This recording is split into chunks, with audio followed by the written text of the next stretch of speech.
I, Dr. Shruti Gupta, Skill Associate Professor with Shri Vishwakarma Skill University, had conducted a session earlier, the first module, which gave an overview on performance management. Now, my second module typically would talk about strategic management and performance planning, which is the first step, ideally the first step in the process of management. So, how do we go about strategic management alignment and then doing a performance planning for an employee would be discussed in detail in this particular module. I hope that the module adds a lot of value to your existing piece of knowledge and helps you in better planning of performance. So, typically during this particular module, the following would be the objectives of the session. The first, we are going to explain why or the usefulness of performance management relies a large degree on the relationship between organization and unit strategic goals. So, we are going to talk about the congruence of performance management with the goals of the unit and the organization. The second lesson objective is that we explain what do we mean by the performance planning phase and why is it important. The third thing, that how do we link the work performance of an individual to the organization's mission and the core values. And then we also understand that what do we mean by smart performance standards. Finally, we will be talking about what are the tools and techniques or the checklist which we use to finalize the performance plan. So, these are the session objectives for this particular module, which is on strategic management and performance planning. Okay, let us talk about the first objective. Now, we said that it is very important to align strategic plan with the performance.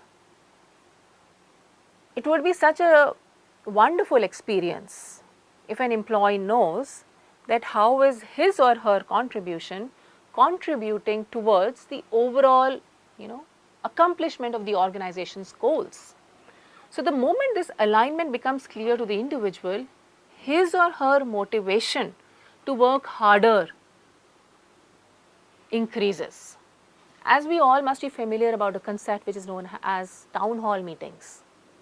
Now, many organizations celebrate small victories with the employees through forums which are known as town halls.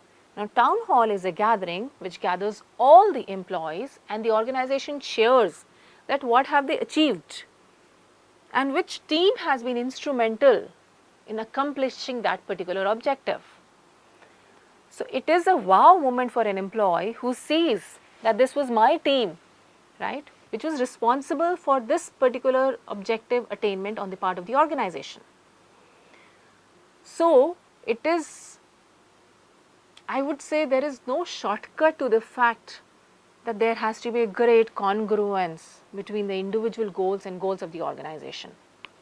So, on top we have the organization strategic plan, right, which talks about the mission, vision, goals and strategies of the organization, right, which the organizations has identified after doing thorough environmental scanning. So, they identified the strengths, weakness from the internal analysis and opportunity and threat from the external analysis, and obviously try to leverage on the opportunities and the strengths. Now, once the organization strategic plan is robust, then it cascades down further to a unit strategic plan. The unit strategic plan then, on the basis of the overall organization goals and objectives, that unit or the department, it identifies how is that unit or the department supposed to contribute to the goals and objectives of the organization. So, they also have their vision, mission, goals and strategies in alignment with the organization's goals, vision, mission and strategies. Now, I must also mention that it is very essential that all levels of management should be involved. It is a myth that in strategic planning only people at the top should be involved. Well, needless to say that they definitely have more experience and their critical thinking skills or the strategic skills may be higher, or the conceptual skills which we call, but it does not absolve our responsibility to also involve people across the department. When people across the department is involved in the strategic planning of the organization, it also builds a huge onus and responsibility amongst the employees, and their zest, zeal to contribute increases because they have been a party in the planning process. So, after there has been a cascading of the unit strategic plan with the organization strategic plan, then it needs to further cascade down to the job description. The job description would typically talk about what are the key tasks which are supposed to be performed on an employee, and to perform those key tasks, what are the key essays required, knowledge, skills and attitudes. And then on the basis of the job description, then we have the individual and the team performance plan. So, on the basis of what are the expectations or the tasks, then the individual and the team performance plan is being carved out. Now, this talks about what are the results the individual is supposed to accomplish, which in turn is aligned with their job description and specification, which in turn is matching with the departmental goals, which in turn is contributing to the organization goals. So, the individual and the department and the team performance would cover things like results to be accomplished. To accomplish those results, what are the key behaviors to be displayed, and the developmental plan. So, when we talk about these things, it is now cascaded down to an individual and the team level. So, what do we see here? We see here a congruence between organization strategic plan, unit strategic plan, the job description, and from there you have something which is known as an individual developmental plan, individual job performance, which is based on results and behavior. So, it is a worthwhile exercise to ensure that this thing is congruent or aligned. The more alignment you see, the more one is able to identify individual's contribution and the role of that individual contribution in the overall goals of the organization. Now, when we talk about such alignment, in fact, through such strategic choices or through understanding of this alignment, one will be more clear about how my performance management needs to be designed. Now, should the focus, the first decision which comes from this clarity would be in performance management would be that what should be the criteria on the basis of which the individual and the team performance needs to be identified, right? Should the focus be on more on behaviors or on results, or a combination of both? Secondly, it talks about the extent of participation, that in the entire performance management system, what is the extent to which you encourage people to participate, whether it is a high participation or you appreciate minimum involvement. The third thing is, which emanates from your strategic plan, is temporal dimension, which typically talks about, are you looking at performance management as a short term activity or something which is long term, right, which helps in the long term goal accomplishment. So, that is also coming as a result of the strategic plan, which has a direct implication on your performance management process. The third thing which talks about that what should be the orientation of the system. Now, as was discussed in the first module, that the purpose of performance management could be categorized under two broad areas: administrative purpose and developmental purpose. When we talk about administrative purpose, we are basically trying to talk about day-to-day activity monitoring and taking decisions pertaining to promotion, demotion, transfer, increment and likewise. The second dimension or the second objective is developmental, wherein you identify that what are the areas an employee needs to be worked on. So, from the strategic plan it would also become very clear about what is the orientation of the system, whether the orientation is developmental towards developmental objective or towards administrative objective. And finally, when we talk about the contribution of strategic plan in the development of performance management, through a strategic plan we also get to know how the rewards need to be ascertained. Should the rewards be paid on pay for performance, or should the rewards be aligned to your seniority, your tenure or the position which you hold? So, strategic planning would actually give an insight into various performance management dimension ranging from the criteria to the rewards part. So, it is therefore all the more important that everyone becomes a party to it. Hence, they would be able to see this alignment. So, our first objective, which typically talked about the alignment or the congruence, has been discussed so far. Now, let us move further. Now that we see a clear alignment, right, the individual goals has to be aligned with whatever the unit's goals objectives are. So, now is the time we start with a process known as performance planning. Now, when I talk about performance planning, let me further reiterate, it is not one person's job. So, performance planning is a result of an employee and their supervisor engagement, which typically provides opportunity to the employee input, which helps him or her to fulfill the expectations and contribute towards the organization goal. So, it is something like, if I do not know where I have to go, any road will lead me there. So, performance planning sets the expectations, sets those ground rules on the basis of which an employee gets more clarity. So, let us now try to define performance management. So, let us try to define performance planning.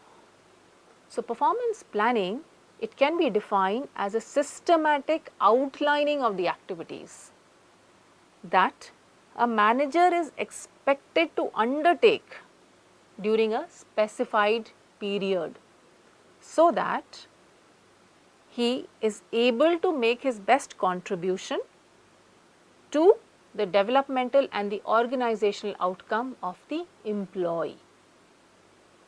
So, please understand that it is a joint process between the manager and the employee, which helps the employee get further clarity on what he or she is supposed to do and on what basis his or her performance would be measured, right.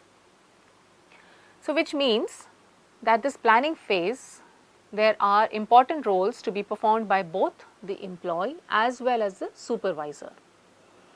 How? It helps the employee to identify what are those achievable performance elements and standards for themselves. So, because an employee is party to the same, the employee can share what he or she will be able to achieve or not. The second, it also provides an input to the employee for his or her superior performance. So, an employee knows that if all these things are being performed, then my performance would be adjudged as a superior performance. Third, it helps the employees to ask questions to clarify the expectations. See, many a times what is written may not be very clear. So, during the performance planning phase, the employee can restate and reword the statement to say, is this what you mean by this particular activity or this particular assignment? So, it helps the employee get further clarification, right. So, this is what is the contribution of performance planning to an employee. And when we talk about the supervisor or the manager, in performance planning, they are able to understand those list of tasks. Under each list of tasks, it's easy to establish what would be the standards to be achieved, which in turn could be quantifiable and measurable, which we will be talking further, and then communicating these approved standards, tasks, and linking them with the organizational performance. The other aspect is once you know that this is the standard you have to achieve, you can always keep comparing your standard with the actual and know the deviation. So, through this activity, a supervisor will also get to know, not just the supervisor, but also the employee, that where are the deviations or where is it that further improvements are required. And it is not very rigid thing. So, you may also modify the performance plan depending upon certain triggers which you see, which you had not predicted in your plan, but which you now see, and they can be embedded in your performance plan later on, right. But it is important to see the contribution of performance plan and the extent of clarity it brings to both the employee as well as the manager. Now, let me also emphasize the fact that performance planning is also required if we do a recap of the organization behavior goal setting theory. Now, typically two theories help a lot to re-emphasize the fact that performance planning is an activity which needs to be done very earnestly and dedicatedly. What are those theories? The first theory talks about goal setting theory. Remember that goal setting theory which was being defined by Edwin Locke, which basically said that if an employee, if one has goals, if you do a goal setting, right. So, depending upon the goals which are being set, the effort is being put, which in turn results in performance.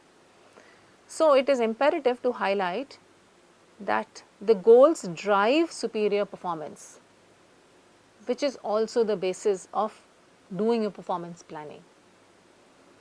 And the second theory, which forms one of those important bases for performance planning, is the expectancy theory, which in turn was given by Victor Vroom, right, who basically talked about that the strength or the tendency to do something is dependent on the probability or the expectation that the act would lead to a particular outcome, and the attractiveness of the outcome to the individual.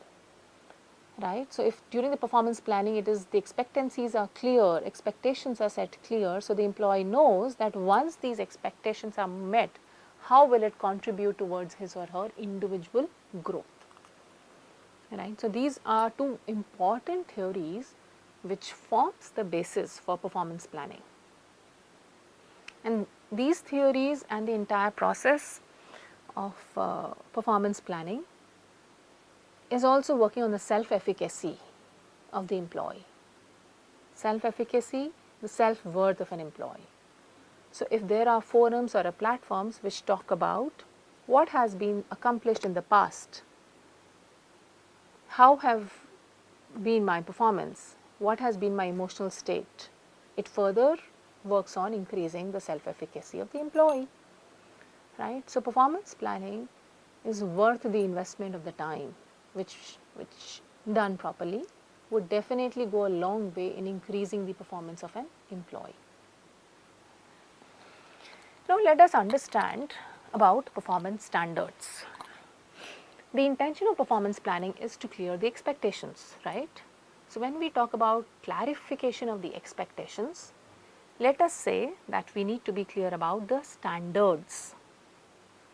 Standards typically talk about that how the expectations which have been provided in the performance has to be evaluated.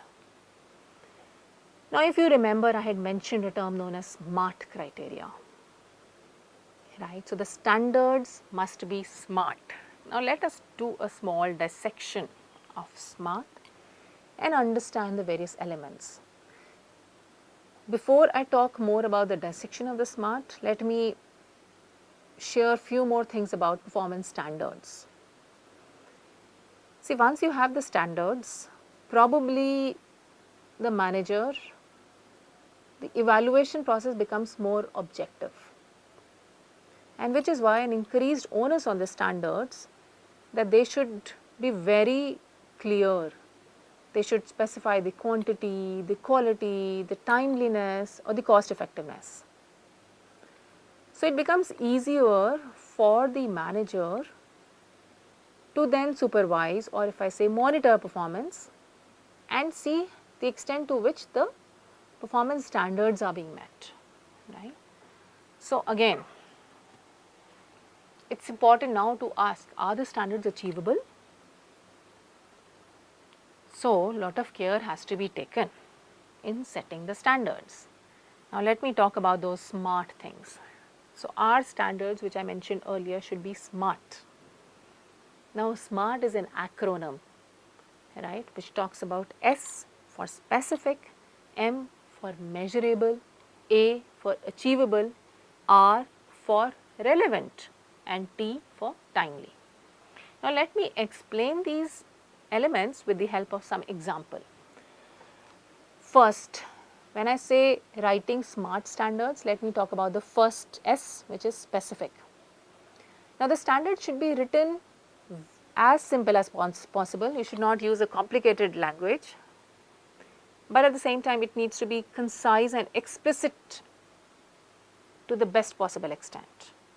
So, what is required is definition of the specific behaviors, concrete and job related, right. So, it should be specific. So, if I give an example, I may say type the written communication for a typist. If I am saying that the specific objective could be that you need to type the written communication for the division. So, anything which talks about typing as far as the division is concerned, that the typist has to do. So, it is very specific. So, the typist knows what the typist has to do. Let us talk about the next element of SMART, which is measurable. Measurable says that it should be outcome oriented. It should reflect something which is most important aspect of my performance. So, when I talk about that, it means measurable, you should be able to evaluate it objectively, right, before attaching any emotions or sentiments or subjectivity. When I also talk about measurable, it would mean that one needs to identify the criteria for the success and the failure. And when I say measurable, it is, of course, it talks about that if you ascertain a number or a percentage, the tracking becomes possible. So, let me take the same example. If I say type written communication for the division, being very specific. Now, measurable, I add another dimension with less than 3 errors per page. So, I am now measuring. I was specific that the written communication has to be typed for the department, but now how am I measuring it? By ensuring that there are less than 3 errors per page. So, I have assigned a number, and therefore, the monitoring becomes easier, right. Now, let us talk about the next element, which is achievable.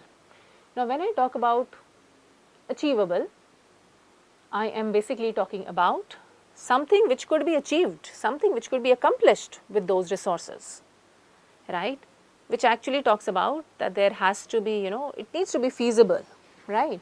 So, going with the same example, type written communication for the division. Now I am adding achievable according to units established guidelines. Achievable hai, why? Because it is as per the guidelines. Now further, with no more than 3 errors per page, which we define in the previous part. So, when I added achievable, I said according to the units established guidelines. So, it is feasible, the organization has the guidelines, and this typing has to be as per the guidelines. So, we covered specific, measurable, achievable. Now comes the third one, which is relevant. Now, it needs to be consistent with what role the employee is carrying out. So, if we are talking about typing, then I am only talking about typist role. then I am not talking about, say, communications. I am not talking about media role, right. So, it needs to be relevant, it needs to be aligned with the employee skills for which you had hired an employee, and of course, it needs to be made very clear to the employee, right. So, these are the various things which needs to be taken care of, which comes under relevant. And finally, we talk about timely. Now, when we talk about timeline, there has to be a limit by when the task needs to be completed. Within 3 months, I need to close the deal, or 6 months, or 1 year. So, that has to be very clearly expressed and unambiguous, right. It should definitely be according to the average workload. So, coming with the same example which we took earlier. So, if I want to add a dimension of timely, I say type written communication for the division according to the unit's established guidelines with no more than 3 errors per page and no less than 80% completed on time. So, no less than 80% completed on time, I am emphasizing the role of time in this particular standard. So, I hope that now you understand what we mean by SMART performance standards: specific, measurable, attainable, relevant and timely. So, a performance plan, whether it is written or whether it is recorded, right, it is supposed to set those expectations clear. The plan has to include those critical performance elements and their standards. Each employee must be communicated and should be taken a consent of, and then on the basis of that standard would the performance be reviewed, which would come in the later stages.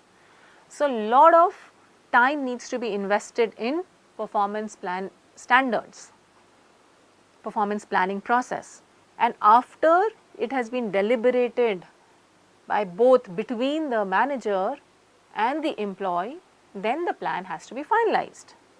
So, a plan after deliberations, discussions, iterations, then finally needs to be given a consensus.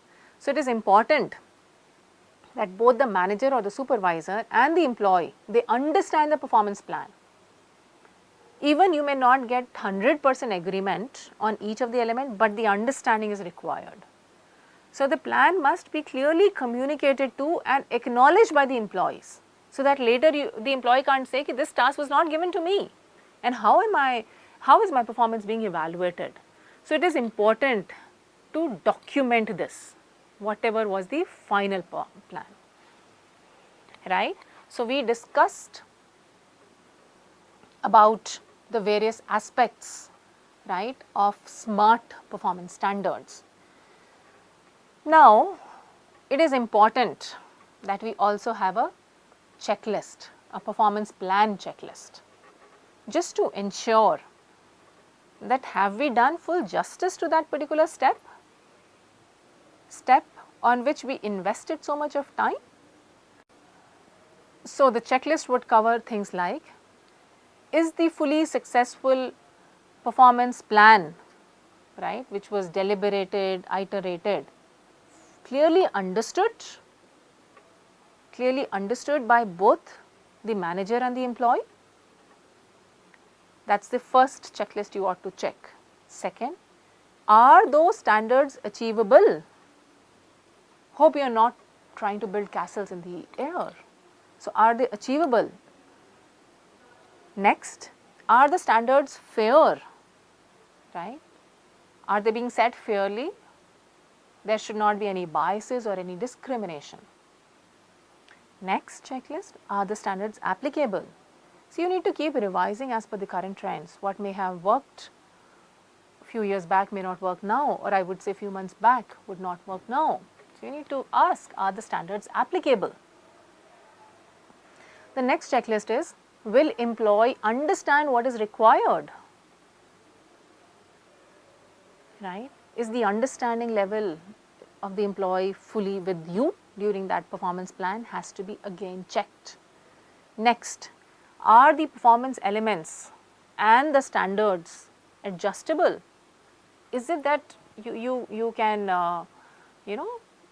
change it if you feel so that they were not in sync or there had to be certain changes? So, can you do that? And finally, very important checklist, can the fully achievable level be surpassed?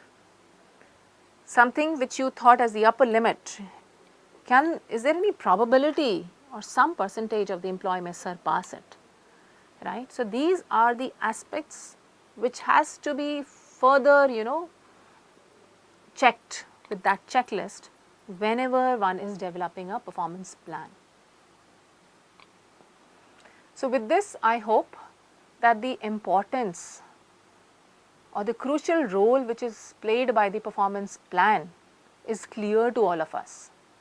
So, what did we cover? Let us do a quick recap of the various objectives with which we started. The first one was that we understand how is performance management aligned with the overall strategic vision mission of the organization. The second objective typically was to understand what do we mean by performance planning. The third one was that how do I set performance standards which are smart performance standards. And then finally, do I have those checklists, do I keep those tools and techniques in mind whenever I develop a performance plan. So, with these aspects, I hope that this particular module 2 on performance planning is well understood by all of you. In my third module, I am going to cover the various methods of performance management. So, that is it for today. Thank you so much. Have a great day.